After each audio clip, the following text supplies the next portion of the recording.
নমস্কার, পনির ধাবা স্টাইল বানাচ্ছি। অনেক কম ইনগ্রিডিয়েন্টস দিয়ে রান্নাটা। জলের মধ্যে নুন দিলাম, কাশ্মীরি চিলিস দিলাম। আমি দু রকমের দিয়েছি, আপনাদের কাছে যা আছে সেরকমই দেবেন। তেজপাতা, ধনে, জিরে, এলাইচি, কালি মির্চি, টমেটো, অনিয়ন আর কাজু। কাজুটা দিলে টেস্টটা ভীষণ ভালো হয়, সো কাজু দেবেন। 10 মিনিট ধরে আমি এটাকে সেদ্ধ করেছি, ঠান্ডা করে পিষে নিয়েছি। এবার অন্য আর একটা জায়গায় একটা ড্রাই মশলা বানাচ্ছি।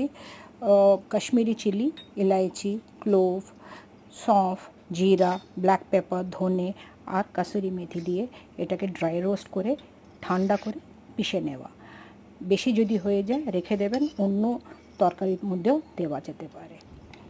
এবার এই মশলাটা হয়ে গেল, আমি সর্ষের তেলের মধ্যে এই মশলাটা দিচ্ছি। ভালো করে ফ্রাই করে নেব।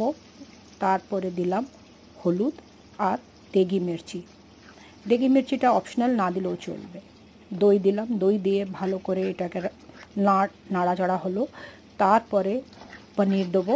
পনিরটা আমি কিচ্ছু করিনি, জাস্ট বাজার থেকে কেনা পিসেস কেটে এটার মধ্যে দিয়ে দিলাম। আর ওই যে মশলাটা বানিয়েছি সেটা তো দুর্দান্ত, সেটা দিলেই টেস্টটা দারুণ হয়। উপর থেকে ঘি দিয়েছি। এনজয় করুন। বাই। নন্দিনী ফ্রম ন্যান্স কলকাতা কিচেন।